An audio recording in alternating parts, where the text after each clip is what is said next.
Japón es un gigante en lo que a poder económico, comercial y tecnológico se refiere. Tras la Segunda Guerra Mundial, el país estaba en ruinas, después de los bombardeos masivos americanos, incluso el uso de las armas más terroríficas creadas por el hombre. Aún así, en apenas un par de décadas, Japón no solo se recuperó, sino que alcanzó un nivel económico inimaginable para los japoneses del Japón imperial anterior a la guerra. El país nipón se coronó entre las grandes potencias y los países más desarrollados del mundo en lo que se llamó el milagro económico japonés de la posguerra. Todo esto teniendo un país de recursos muy limitados.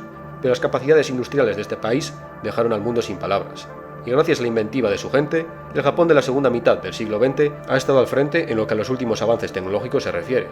Uno de los campos en los que este país sobresale sobre el resto es el campo de la robótica, especialmente en el campo de los androides, o autómatas que no tienen un objetivo de cumplir una función de montaje industrial, sino que están enfocados en servicios. Lo que ocurre es que ya desde los años 70, los japoneses pensaban que los autómatas del futuro debían tener un aspecto más humanoide, para hacer que los usuarios se sientan cómodos al ser atendidos por una máquina. Pero fue en esta década cuando el robótico e ingeniero Masahiro Mori descubrió algo sorprendente y bastante siniestro a la vez. Mori era el encargado de dotar a los androides simples de una apariencia más humana, y ver la reacción de varios sujetos de pruebas hacia estas entidades robóticas con rasgos humanos. A medida que Mori observaba los modelos con los que los voluntarios tendrían que interactuar, el ingeniero comenzó a sentir una sensación de desasosiego, como si la energía de la sala hubiera cambiado. Esa sensación de estómago instintiva que parece decir que algo anda muy mal. Mori lo atribuyó al síndrome del creador, esa creencia de que no importa lo bien que lo hagas, siempre pudiste hacerlo mejor. Pero cuando comienzan las pruebas, los resultados hablan por sí solos. Una mayoría aplastante de los sujetos de pruebas dicen no sentirse a gusto con los robots, especialmente con aquellos con rasgos más humanoides, lo cual chocó a los investigadores, ya que el objetivo de estos robots humanoides en principio era hacer sentir a los usuarios más cómodos, pero resulta que son los robots con rasgos más mecánicos los que la gente prefiere antes que aquellos con rasgos humanoides. Cuando se les preguntaba a los sujetos sobre la razón de su decisión, comentaban que cuando interactuaban con los robots más antropomórficos, un sentimiento de peligro inminente les asediaba. Ante toda lógica, sentían como si aquella máquina de programación simplísima fuera a saltar sobre ellos en cualquier momento. En las declaraciones una palabra se repetía una y otra vez. Bukimi. Y así es como nació la hipótesis antropológica más controvertida y a la vez espeluznante. Bukimi no Tani, el Valle Inquietante. Acompañadme en este vídeo donde exploraremos a fondo esta hipótesis y las explicaciones más interesantes y perturbadoras que intentan dar respuesta a este rompecabezas macabro de nuestro cerebro.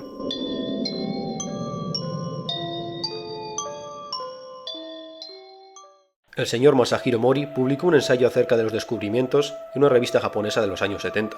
Es muy difícil encontrar una versión original, pero el gráfico de este artículo ya es reconocido por muchísima gente. Según este gráfico, y por lo general, cuando un ser comienza a tener rasgos antropomórficos entre comillas, nuestra afinidad hacia ellos es mayor, como ocurre con la mayoría de mamíferos, aves e incluso con muchos reptiles y anfibios. 2 ojos con pupilas, 4 extremidades, una parte que podemos considerar como nariz. Del mismo modo, nos sentimos muy incómodos frente a un ser que apenas tiene similitudes con nuestra anatomía, como lo que ocurre con los insectos, ojos compuestos, múltiples apéndices, élitros, exoesqueletos, antenas. Pero llega un punto donde esta regla se rompe.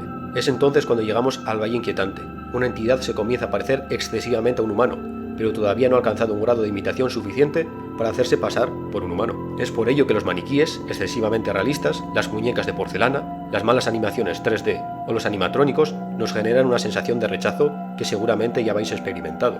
Por algún motivo desconocido y contra cualquier lógica, cuando observamos algo como esto, sentimos ese escalofrío bajando por nuestra columna vertebral, sudores fríos y nuestra amígdala mandando señales de alerta a todo nuestro cuerpo, como si la parte más primordial de nuestro cerebro nos estuviera diciendo: prepárate, porque es hora de salir corriendo. Otro dato al que se hace mención en este estudio es que el movimiento es igual de importante al aspecto físico en lo que al Valle Inquietante se refiere. Todos los animales, nosotros incluidos, tenemos una especie de lenguaje no verbal, gestos, movimientos, posiciones o expresiones faciales que indican a los otros seres vivos de su entorno, su estado de ánimo o intención. Estas reacciones ocurren naturalmente y son tan difíciles de controlar que los que son capaces de no mostrar intención alguna poseen una especie de superpoder, la cara de póker o poker face. Mori menciona que la incapacidad de los androides de moverse de una manera natural es un factor importantísimo en el Valle Inquietante. Da igual lo bien logrado que esté el androide, los movimientos erráticos o artificiales nos generan incertidumbre y sospecha. A pesar de que sepamos que se trata simplemente de una máquina limitadísima, nuestro cerebro lo interpreta como un peligro. Este ser que parece humano no lo es, y lo peor de todo, por algún motivo está intentando hacerse pasar por un humano. Mori pone como ejemplo lo ocurrido en la Exposición Mundial de Osaka del año 1970. Uno de los puntos fuertes de la exposición eran varios ejemplos de robots de aspecto y facciones muy realistas. Uno de los robots tenía 29 pares de músculos artificiales en la cara, al igual que nosotros, que le permitían imitar expresiones humanas. El diseñador comentaba que algo tan simple como una sonrisa es una secuencia compleja de contracciones y deformaciones de los músculos. En esta secuencia, la velocidad es vital. Cuando la velocidad de la sonrisa se ralentiza a la mitad, algo que podría haber sido una sonrisa agradable se convierte en una expresión siniestra, una bastardización de algo tan humano como es sonreír. En el estudio, Mori no llega a ninguna respuesta definitiva de la razón de esto. Al ser un estudio enfocado en la robótica, se concentraba más en intentar solventar este problema de diferentes maneras. Aún así, el señor Mori, sin entrar en muchos detalles, sí que nos da una pequeña reflexión final acerca de esta sensación del valle inquietante. Creo que hay un secreto muy profundo en esta figura llamada el valle inquietante. ¿Por qué estamos equipados con esta extraña sensación? ¿Es algo esencial para los seres humanos? Todavía no he considerado estas preguntas en profundidad, pero no tengo duda alguna que es una parte esencial de nuestro instinto de autopreservación. Este instinto integrado en nosotros de temer a aquel que se parece a nosotros, pero que obviamente no lo es, debe tener unos orígenes antiquísimos. Y a lo largo de las últimas décadas, muchos han tratado de buscar una respuesta al origen de este fenómeno. Entre las más aceptadas está la creencia de que esta sensación del valle inquietante es una estrategia evolutiva que nos hace evitar a aquellos con defectos genéticos, a aquellos individuos que hacen peligrar al grupo. Al igual que algunas aves en épocas de escasez de alimento deciden sacrificar a un polluelo más débil para evitar que el resto de la nidada mueran de hambre. Aún así tenemos registros de fósiles de discapacitados en la prehistoria que eran cuidados por el grupo, como una chica de la Arabia prehistórica que a pesar de padecer una enfermedad que impedía sus movimientos similar a la polio, sobrevivió hasta los 18 años. Y según parece por huecos en sus dientes, algo poco común en una persona tan joven, esto sería resultado de consumir mucha fruta. Es decir, que sus familiares la mimaban alimentándola con dátiles y otros tipos de alimentos azucarados para hacerla feliz. Otra teoría similar a la anterior y que tiene conexión con los movimientos antinaturales que hemos mencionado antes es que el valle inquietante nos hace evitar a gente con enfermedades contagiosas que les hacen actuar de forma extraña. Ya desde antes de que se les pudiera considerar humanos, nuestros antepasados tuvieron que estar dotados del mecanismo de evitar y aislar a aquellos que portaban enfermedades mortales. Un ejemplo clarísimo es la rabia, que es lo más parecido a un virus zombie que existe en la realidad. Esta horripilante enfermedad afecta al sistema nervioso de los mamíferos, y los síntomas son muy reconocibles: espasmos musculares, salivación, movimientos descoordinados, efectos que recuerdan bastante a los movimientos artificiales de los robots o animaciones por ordenador que hemos visto antes. En otras teorías más perturbadoras mencionan que este efecto del valle inquietante es el resultado de nuestros encuentros con seres que se parecían mucho a nosotros, pero que en realidad no eran nosotros, es decir, otros homínidos, con los que compartimos el mundo por miles de años en los albores de la humanidad. Entre estos otros homínidos se encontraban algunas especies antiguas que consiguieron sobrevivir hasta la aparición del Homo sapiens, como es el caso del Homo erectus, Homo floresiensis y el Homo naledi, cuyo aspecto, desde el punto de vista de un humano, sería siniestramente parecido a nosotros, pero con facciones y plan corporal más animalista. Pero nuestra convivencia con estas especies fue muy breve y en zonas muy concretas y aisladas. En cambio, hubo otras dos especies del género Homo con las que convivimos por un largo tiempo, para bien y para mal. Estos siniestros primos nuestros no eran otros que los bien estudiados neandertales y los más misteriosos denisovanos. Estos otros humanos de Eurasia no eran el estereotipo de estúpido hombre de las cavernas, eran mucho más parecidos a nosotros de lo que imaginamos. Conocían el fuego, realizaban enterramientos, confeccionaban ornamentos y joyas hechas de hueso y piedra, y tendrían una especie de lenguaje primitivo, pero también tenían algunas inquietantes diferencias físicas que pondrían de los nervios a nuestros antepasados. A pesar de ser de menor estatura, como muestran sus densos huesos, tendrían una complexión mucho más robusta y musculosa que nosotros.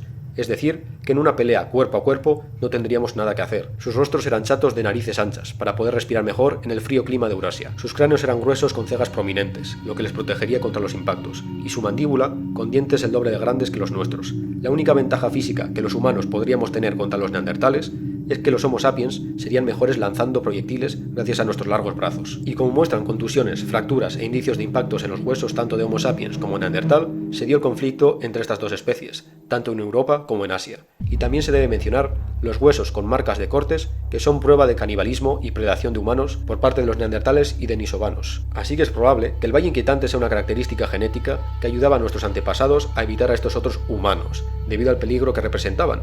Tampoco digo que el encuentro entre estas dos especies fuese una especie de guerra constante. Todo variaría dependiendo de las relaciones entre diferentes grupos, pero también es evidente que un conflicto contra estos otros homínidos sería terrible. Otra característica de los neandertales es que tenían unas cuencas oculares mucho mayores a las nuestras, así que en principio verían mejor que nosotros por la noche.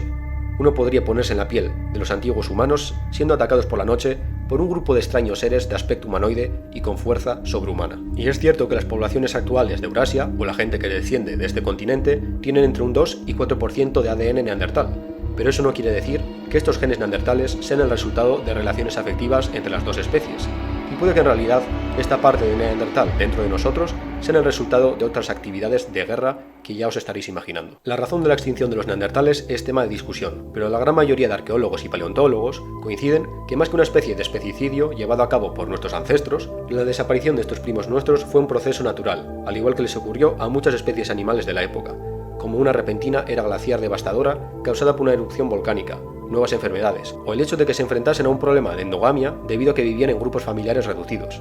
Aún así, las experiencias traumáticas colectivas de nuestra especie con estos semi-humanos habrían impregnado nuestro cerebro con el llamado Valle Inquietante. Pero existe otra teoría más oscura acerca de los orígenes prehistóricos del Valle Inquietante. Según esta otra aproximación, este efecto no sería el resultado de nuestros encuentros con otras especies de homínidos, sino de algo mucho peor. Un animal, un ser, que no es que se pareciera a los humanos, sino que habría evolucionado para tratar de imitarnos en la oscuridad de las noches primitivas, para atraernos, llamar nuestra atención y hacernos dudar por un segundo valiosísimo en el que podríamos haber comenzado a correr, antes de abalanzarse sobre nosotros. A merced del miedo, la humanidad sobrevivió. El cuerpo inundado con adrenalina, ahogando nuestra fisionomía, poniendo a nuestro cerebro entre las horribles opciones de huir o luchar, poniendo a la humanidad alerta al enfrentarse a la muerte, intentando preservar nuestros genes. No había razón alguna para este rasgo grabado en nosotros, de por qué temblábamos al encontrarnos con lo que llamábamos perturbador, pero que no suponía un peligro real, varado entre los precipicios de la seguridad y el peligro, cuando el cerebro lucha desesperadamente por responder, al valle en el que el parecido inexplicable hierve, como si se burlase de sus propios instintos, y nos aterra. Un vestigio de una era en la que nuestros ancestros los necesitaban desesperadamente para sobrevivir, algo que la evolución descartó, como nuestras muelas del juicio, como si quisiera mantener oculto algo aterrador de nuestros orígenes, para esconder las atrocidades de la antigüedad. Antes de la agricultura, cuando los humanos cazaban y recolectaban, cuando nuestro destino pendía de las manos de nuestra amígdala, cuando la oscuridad de la noche descendía sobre la tierra y hacía temblar nuestras piernas e imploraba que comenzásemos a correr, porque en estos tiempos antiguos los humanos todavía no sabíamos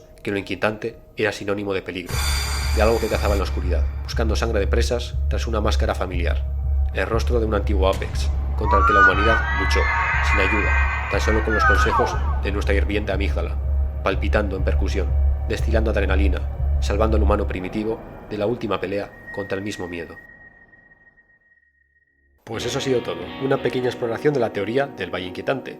Espero que os haya gustado. El cómic del final corre a cargo de Marcus. Os dejo su Instagram en un enlace en la descripción. Echadle un vistazo porque hace unos cómics y arte gótico muy buenos. Y ya sabéis lo que toca ahora. Si os ha gustado, dad like, compartid y suscribiros al canal.